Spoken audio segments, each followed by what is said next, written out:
আসসালামু আলাইকুম ওয়া রাহমাতুল্লাহি ওয়া বারাকাতুহু।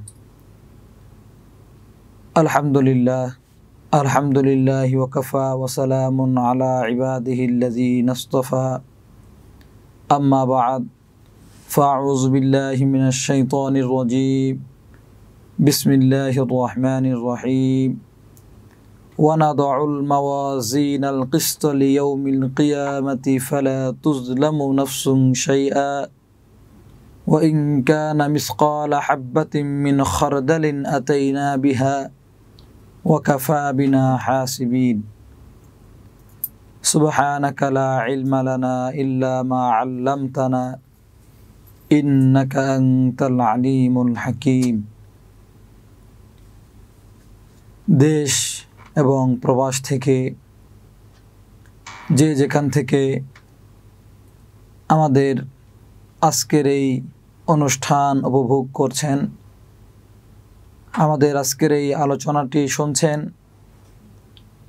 সকলকে জানাচ্ছি আন্তরিক মুবারকবাদ ও সালাম। আসসালামু আলাইকুম ওয়া রাহমাতুল্লাহি ওয়া বারাকাতুহু। আলোচনার শুরুতেই সেই মহান রব্বুল আলামিনের দরবারে সেজদা অবনত হয়ে শুকরিয়া আদায় করছি, কৃতজ্ঞতা প্রকাশ করছি যেই মহান রব্বুল আলামিন আমাদেরকে সৃষ্টি করেছেন এবং আমাদের রিজিকের দায়িত্ব যে আল্লাহ রব্বুল আলামিন নিজে নিয়েছেন, সেই মহান রবের প্রতি শুকর আদায় করছি। সকলেই পড়ি আলহামদুলিল্লাহ। আজকে আমাদের আলোচনার বিষয় হচ্ছে হারাম উপার্জন ও এর পরিণতি সম্পর্কে। আল্লাহ রাব্বুল আলামিন মানুষকে সৃষ্টি করার পরে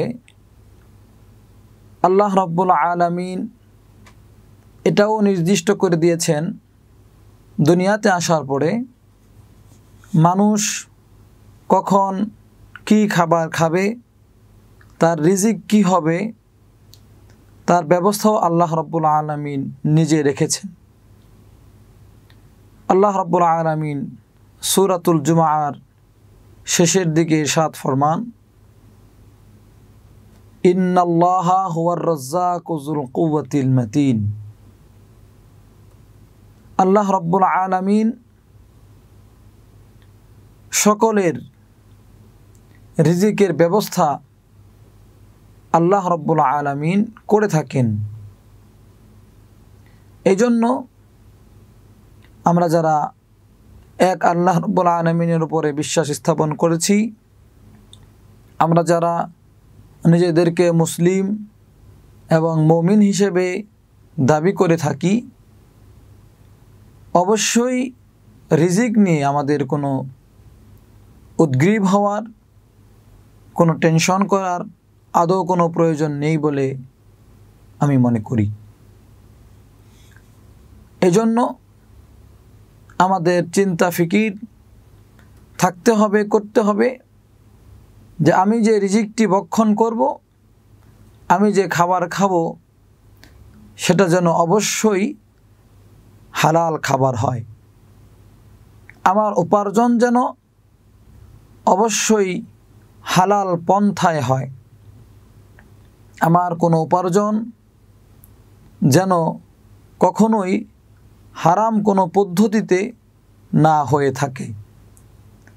কারণ আল্লাহ রাব্বুল আলামিন পবিত্র কালামুল্লাহ ইরশাদ ফরমান, ওয়ালা তাকুলু আমওয়ালাকুম বাইনাকুম বিল বাতিল। তোমরা অন্যায়ভাবে অন্য কারো সম্পদ, অন্য কারো মাল তোমরা ভক্ষণ করবে না, আত্মসাৎ করবে না। কিন্তু আজকে আমরা দেখতে পাচ্ছি আমাদের সমাজের প্রত্যেকটি সেক্টরে, রন্ধ্রে রন্ধ্রে আজকে সুদ, ঘুষ দুর্নীতির সয়লাব হয়ে গিয়েছে। আজকে সরকারি বেসরকারি প্রত্যেকটি প্রতিষ্ঠানে দেখা যাচ্ছে সুদ ঘুষের লেনদেন। আমাদের দায়িত্ববোধ, আমাদের নৈতিকতার এমন অবস্থা হয়েছে যে আমাদের নৈতিকতার, আমাদের আদর্শের এমন অবনতি হয়েছে যে আমরা ইতিহাসের একেবারে আস্তে করে নিক্ষেপিত হওয়ার মতো অবস্থা আমাদের বর্তমান সমাজে তৈরি হয়েছে। আজকে ঘুষ ছাড়া আমাদের ফাইল এক দপ্তর থেকে আরেক দপ্তরে পৌঁছায় না। ঘুষ ছাড়া আজকে আমাদের সমাজের মানুষ সরকারি বেসরকারি কোনো দপ্তরে কোনো কাজকর্ম করতে পারে না। অথচ আল্লাহ রাসূল সাল্লাল্লাহু আলাইহি ওয়াসাল্লাম বলেছেন, লানত করেছেন, অভিশাপ করেছেন এবং বলেছেন, লাআনাল্লাহুর রাশি ওয়াল মুরতাশি, যারা ঘুষ প্রদান করে এবং যারা ঘুষ গ্রহণ করে উভয়ের উপরই আল্লাহ রাব্বুল আলামিনের লানত, অভিশাপ। এই জন্য আমাদেরকে অবশ্যই অবৈধ উপার্জন থেকে, হারাম উপার্জন থেকে আমাদেরকে ফিরে আসতে হবে। আমরা যদি হারাম উপার্জন থেকে ফিরে না আসতে পারি, আমরা যদি হালাল রিজিক ভক্ষণ না করতে পারি, তাহলে আমাদের ইবাদত, আমাদের কাজকর্ম, আমাদের কোনো কিছুই আল্লাহ রাব্বুল আলামিনের দরবারে কবুল হবে না এবং আমরা জাহান্নামের উপযোগী হিসেবে সাব্যস্ত হয়ে যাব। হযরত আবু বকর সিদ্দিক রাদিয়াল্লাহু তাআলা আনহু আল্লাহ রাসূল সাল্লাল্লাহু আলাইহি ওয়াসাল্লাম থেকে হাদিস ফরমান, যে হাদিসটি শুআবুল ঈমানে বাইহাকিতে উল্লেখিত রয়েছে। আবু বকর সিদ্দিক রাদিয়াল্লাহু তাআলা আনহু ফরমান, আল্লাহ রাসূল সাল্লাল্লাহু আলাইহি ওয়াসাল্লাম বলেছেন, যেই শরীরের যেই রক্ত মাংস যেটা হারাম রিজিকের দ্বারা গঠিত হবে, সেটা জান্নাতে প্রবেশ করবে না। লা ইয়াদখুলুল জান্নাতা জাসাদুন গুযিয়া বিল হারাম। যে শরীর হারাম রিজিক দ্বারা গঠিত হবে, সেই শরীর জান্নাতে প্রবেশ করবে না। তাই আমরা যদি আল্লাহ রাব্বুল আলামিনের জান্নাত পেতে চাই, তাহলে অবশ্যই আমাদের উপার্জন হালাল হতে হবে এবং হালাল রিজিক আমাদের ভক্ষণ করতে হবে, এর কোনো বিকল্প নেই। আল্লাহ রাসূল সাল্লাল্লাহু আলাইহি ওয়াসাল্লাম সহিহ তারগীবে হযরত কাব ইবনে মালিক রাদিয়াল্লাহু তাআলা আনহুকে ডেকে বলেন, হে কাব,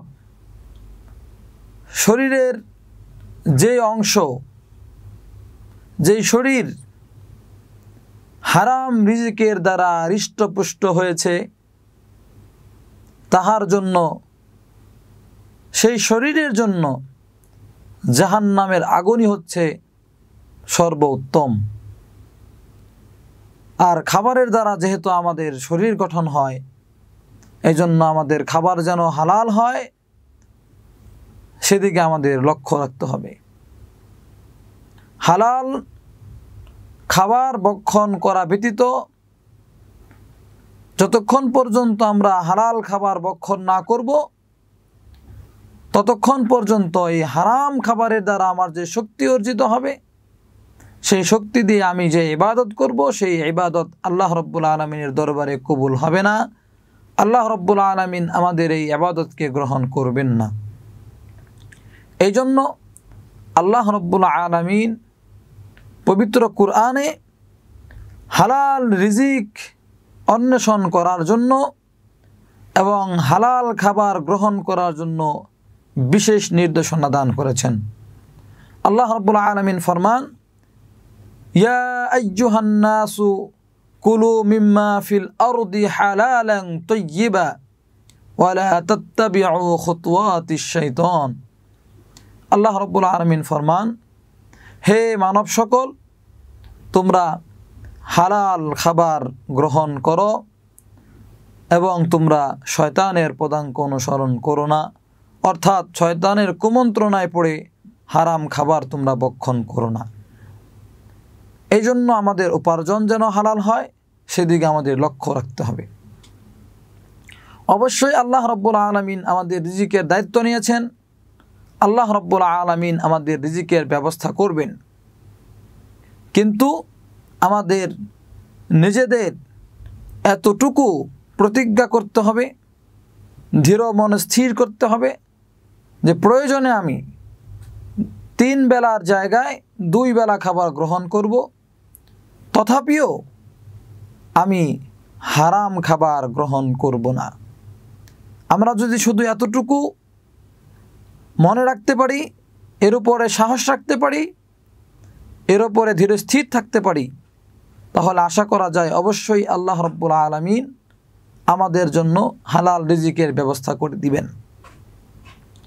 আজকে সমাজের বিভিন্ন ক্ষেত্রে দেখা যাচ্ছে হারাম উপার্জনের সয়লাভ হয়ে গেছে।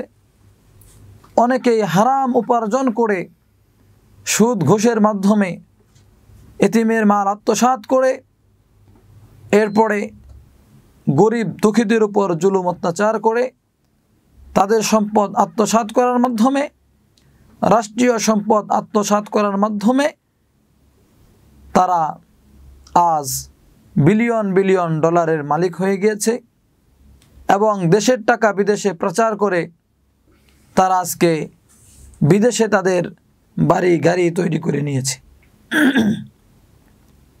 কিন্তু আদৌ কি আমার এই সম্পদ আমি ভোগ করতে পারবো, বা এই সম্পদ কি আমার কোনো কাজে আসবে? আল্লাহ রাব্বুল আলামিন ফরমান, ওয়ানাদউল মাওয়াজিনাল কিসত লিয়াউমিল কিয়ামাতি ফালা তুজলামু নাফসুন শাইআ ওয়া ইন কানা মিসকালা হাববাতিন মিন খারদালিন আতাইনা বিহা ওয়া কাফা বিনা হাসিবিন। আল্লাহ রাব্বুল আলামিন ফরমান, কিয়ামতের ময়দানে ন্যায় এবং ইনসাফের দাঁড়িপাল্লা আল্লাহ রাব্বুল আলামিন কায়েম করবেন। সেখানে কারো প্রতি বিন্দু পরিমাণ কোনো জুলুম করা হবে না। সেখানে প্রত্যেকের প্রাপ্য তাকে বুঝিয়ে দেওয়া হবে। যে সরিষা দানা পরিমাণ, 1 জাররা পরিমাণ যে সঠিক ইবাদত করেছে, নেক আমল করেছে, সে তার নেক আমল সেদিন দেখতে পাবে, সে তার প্রতিদান পেয়ে যাবে। আর যে ব্যক্তি 1 জাররা পরিমাণ, সরিষা দানা পরিমাণ গুনাহের কাজ করেছে, বদ আমল করেছে, তার প্রতিদানও সেদিন সে দেখতে পাবে। এবং আল্লাহ রাব্বুল আলামিন ফরমান, কাফা বিনা হাসিবিন, প্রতিদান দেওয়ার জন্য, বিচারের জন্য একমাত্র আল্লাহ রাব্বুল আলামিন যথেষ্ট, তার কারো কোনো সাহায্য নেওয়ার প্রয়োজন নেই। কিয়ামতের ময়দানে দেখা যাবে একজন ব্যক্তি হয়তোবা নেকির পাহাড় নিয়ে উঠবে, কিন্তু যখন সে ব্যক্তি জান্নাতের দিকে অগ্রসর হইতে থাকবে তখন তার পাওনাদাররা হাজির হবে এবং আল্লাহ রাব্বুল আলামিনের কাছে বলবে যে, আল্লাহ, দুনিয়ার ময়দানে আমি নিরহ ছিলাম, সে আমার সম্পদ আত্মসাৎ করেছে, সে প্রতাপশালী ছিল, আমি ন্যায় বিচার পাইনি, আজকে আপনার কাছে ধারস্থ হলাম, আপনি আমার উপরে ইনসাফ করুন এবং আমার প্রাপ্য আমাকে বুঝিয়ে দিন। তখন আল্লাহ রাব্বুল আলামিন সেদিন তার নেকির দ্বারা তার যেই ব্যক্তি তার কাছে সম্পদ পাবে তার ঋণ পরিশোধ করে দিবেন। এভাবে দেখা যাবে আস্তে আস্তে যে ব্যক্তির নেকির পাহাড় ছিল সে ব্যক্তি একসময় নিঃস্ব হয়ে যাবে, কিন্তু তার পাওনাদার শেষ হবে না। কারণ যারা জালেম, যারা অত্যাচারী, যারা জুলুম করে, তারা শুধু 1 জন 2 জনের উপরে জুলুম করে না, তারা অসংখ্য অগণিত মানুষের উপরে জুলুম করতে থাকে। এভাবে যখন তার নেকি শেষ হয়ে যাবে কিন্তু তার পাওনাদার শেষ হবে না, তখন সে বলবে যে আল্লাহ আমার তো আর কোনো নেকি নেই। তখন ওই পাওনাদাররা বলতে থাকবে যে তোমার নেকি নেই তাতে কি হয়েছে, আমাদের গুনাহ তো আছে। তখন পাওনাদারদের গুনাহ তার ঘাড়ে দিয়ে তার যে ঋণ আল্লাহ রাব্বুল আলামিন এটা পরিশোধ করে দিবেন।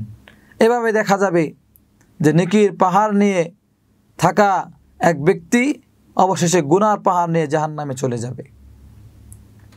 কারণ কিয়ামতের ময়দানে আজকে আমি যাদের জন্য সম্পদ জমা করছি তারা আমাদের কোনো কাজে আসবে না। সেদিন কিয়ামতের ময়দানে আমার সন্তান, আমার স্ত্রী, আমার ভাই বোন, আমার কোনো আত্মীয় স্বজন সেদিন আমার কোনো কাজে আসবে না। কিয়ামতের ময়দানে সকলেই যার যার অবস্থা নিয়ে ব্যস্ত থাকবে। কিয়ামতের ভয়াবহতা সম্পর্কে আল্লাহ রাব্বুল আলামিন ফরমান, মুহতিঈনা মুকনিঈ রুউসিহিম লা ইয়ারতাদ্দু ইলাইহিম তরফুহুম ওয়া আফইদাতুহুম হাওয়া। কিয়ামতের এমন কঠিন অবস্থা হবে, সেদিন মানুষ মাথা উঁচু করে দৌড়াতে থাকবে, তাহার ভিতরের প্রাণবায়ু উড়ে যাবে, সেটা আর তার দিকে ফিরে আসবে না।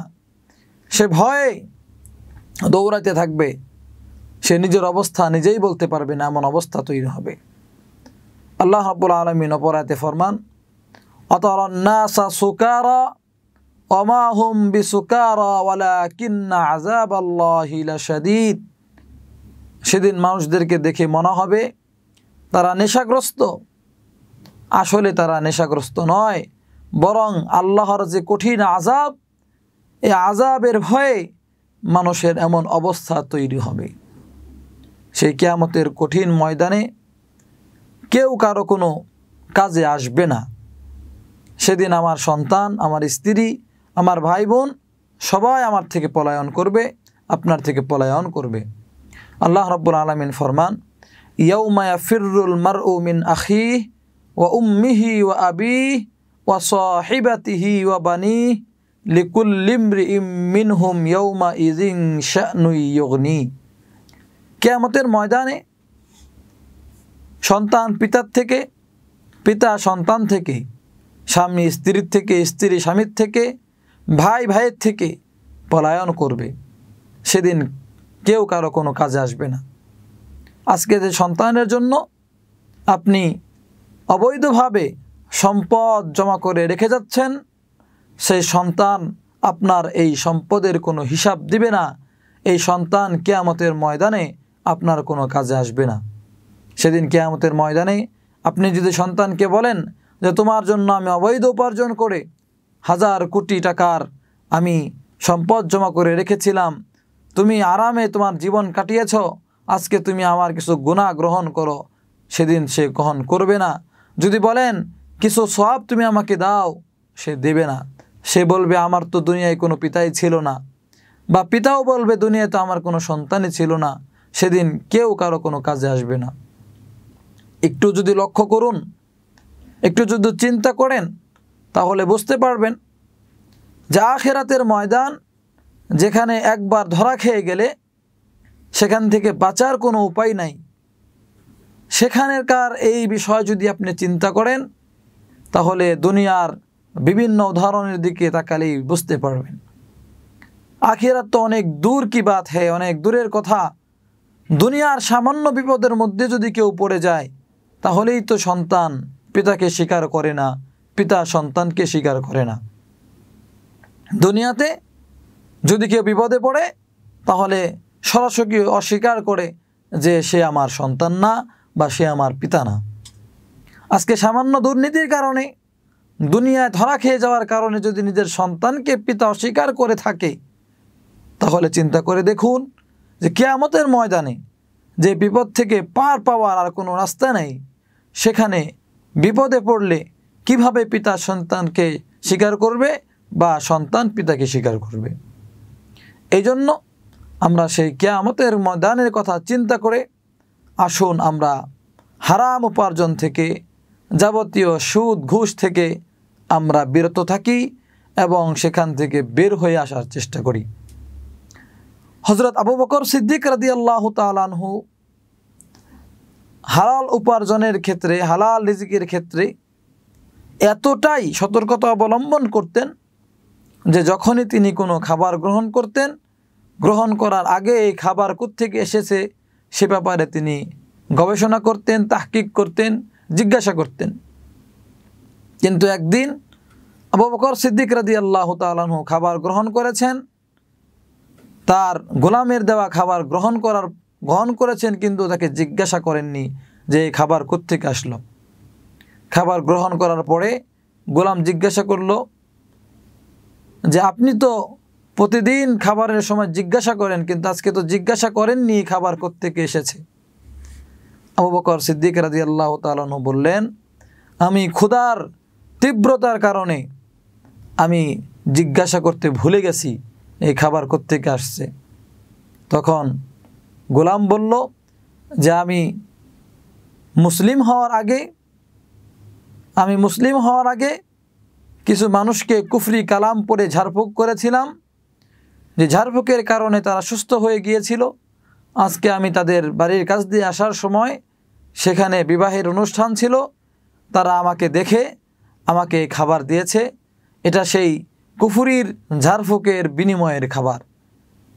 এটা শোনার সাথে সাথে আবু বকর সিদ্দিক রাদিয়াল্লাহু তাআলা আনহু নিজের সেই খাবার যেটা তিনি খেয়েছেন সেটাকে বের করার চেষ্টা করলেন, বমি করার চেষ্টা করলেন এবং তার গোলামকে বললেন যে তুমি আমাকে ধ্বংস করে দিয়েছো এই খাবার আমাকে খাওয়ানোর মাধ্যমে। আবু বকর সিদ্দিক রাদিয়াল্লাহু তাআলা আনহুর বমি হচ্ছিল না, তিনি পেট ভরে পানি খেলেন, এরপরে বমি করলেন। এভাবে তিনি কয়েকবার করার পরে তেনার ভিতরে যে খাবার ছিল সেই খাবারকে তিনি বমি করে বের করে দিলেন। সাহাবায়ে কেরাম এভাবে নিজেদেরকে হারাম খাবার থেকে হেফাজত করার চেষ্টা করেছেন। আমাদেরকেও এভাবে হারাম থেকে বিরত থাকার চেষ্টা করতে হবে, হারাম সম্পদ উপার্জন করা থেকে আমাদেরকে বিরত থাকতে হবে। আমরা যদি হারাম উপার্জন থেকে বিরত না থাকতে পারি, আমরা যদি হারাম রিজিক থেকে বিরত না থাকতে পারি, তাহলে হারাম রিজিক দ্বারা, হারাম উপার্জনের দ্বারা আমাদের যে রক্ত মাংস গঠিত হবে, আল্লাহ রাসূল বলেছেন যে এই হারাম উপার্জনের, হারাম রিজিকের দ্বারা গঠিত রক্ত মাংস এই শরীর জান্নাতে প্রবেশ করবে না। এজন্য আসুন আমরা যাবতীয় হারাম উপার্জন, সুদ ঘুষ থেকে আমরা বিরত থাকি, আমরা জনগণের এবং রাষ্ট্রীয় সম্পদের হেফাজত করি, আমাদের প্রত্যেকের আমানতদারিতা বজায় রাখি এবং আমরা আমাদের কাজে যথাযথভাবে আমরা আত্মনিয়োগ করি। আল্লাহ রাব্বুল আলামিন আমাদেরকে যাবতীয় হারাম উপার্জন এবং যাবতীয় সুদ ঘুষ থেকে আমাদেরকে আল্লাহ রাব্বুল আলামিন হেফাজত করেন এবং আল্লাহ রাব্বুল আলামিন আমাদের সকলকে হালাল উপার্জন এবং হালাল রিজিকের ব্যবস্থা করেন। সকলে পড়ি আমিন। আসসালামু আলাইকুম ওয়া রাহমাতুল্লাহি ওয়া বারাকাতুহু।